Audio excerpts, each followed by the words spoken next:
Joining me now, Democrat strategist Rob Patillo and tech CEO Robert J. Salvador. Gentlemen, good to see you. I want to start with House Speaker Mike Johnson yesterday. He was talking about how far left Democrats have gone. Listen to this. It's a fascinating thing to see the Democrat Party. They're in the midst of now an open civil war, truly. They don't know who they stand, what they stand for, who stands with them. They don't have a leader. They're kind of a rudderless ship. But the thing that is so, I think, alarming, let me use that word, alarming for the American people, is that you have open Marxists who are winning primaries in that party. They want to abolish the border. They want to abolish all prisons in America. They want to abolish the U.S. Senate. They want to remove the president. They want to expand the House and make it a unicameral governing body over the country. Why?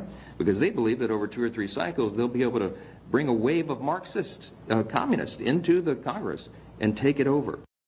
Rob, is that true? Are Democrats in a civil war, full-fledged? No, not at all. It's a silly thing that Mike Johnson is talking about.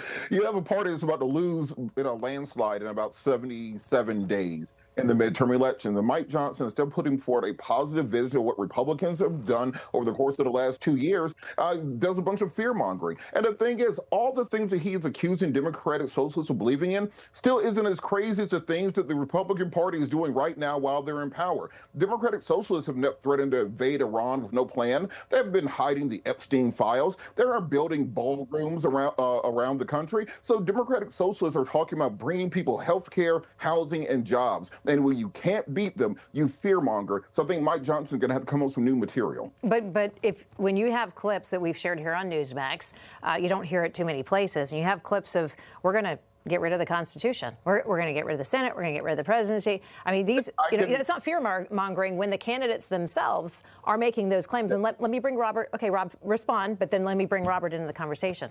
I mean, it's not fear-mongering if they've said it.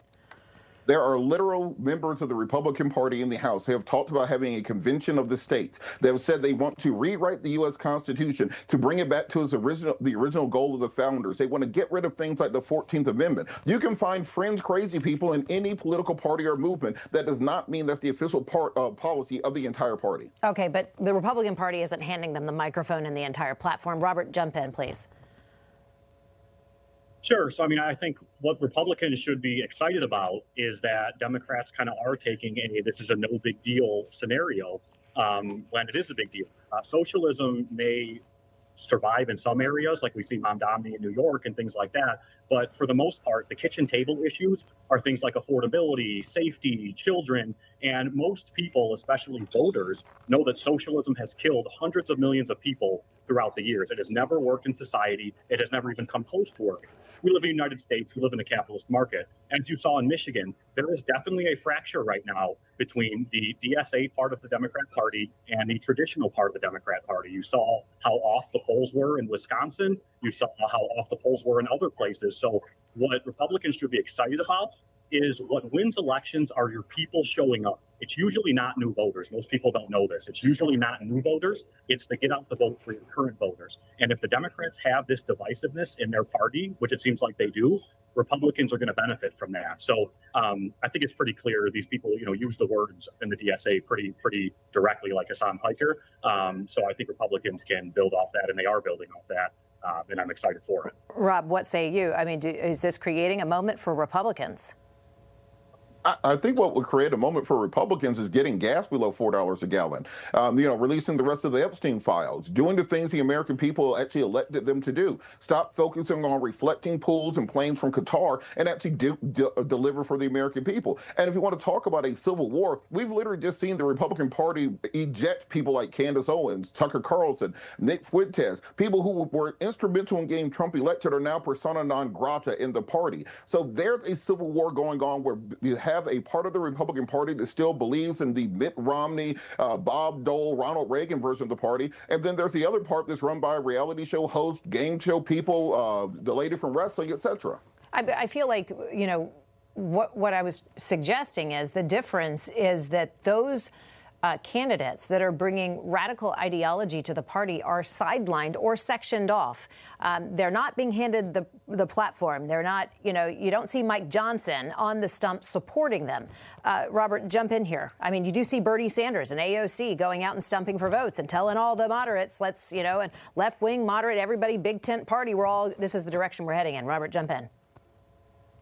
Right, exactly. Like the role and the road that Republicans are taking right now in Trump is kind of these standard issues that matter for people. They don't want to hear about socialism. They don't want to hear about, what's happening on X. What's happened is all of the fake news, let's call it, all of the things that used to happen on the mainstream media to try and depress votes or create narratives have moved online. So you're seeing a ton of bots and a ton of virality online around things that might not actually translate to the real world. First of all, Nick Fuentes, Candace Owens had nothing to do with President Trump getting elected. Nick Fuentes jumped in at the last minute because he realized Kamala was going to get destroyed. But they have been outcasted from the party because they are taking extreme positions. Tucker Carlson literally said he's leaving the Republican Party. The Republican Party is now kind of the Donald Trump Make America Great Again segment. And if you look at the numbers, people are buying in and showing up to that. 300 million people made a very clear decision in 2024, and we haven't seen data showing that that's not happening yet. We'll find out in the midterms, but the same polls, the same mainstream media that said, oh my gosh, we're going to have a blue wave, that happens every time 6 months before the election or a couple months before the election. We'll find out soon. I think Republicans are the more normal way of the road versus some of the DSA views that are taking over on the Democrat side now. When you have James Carville shopping for a new party, says this isn't my party anymore, you got to do some soul searching. Rob Patillo, Robert J. Salvador, good conversation. Thank you for the candor and the debate. Good to see you both.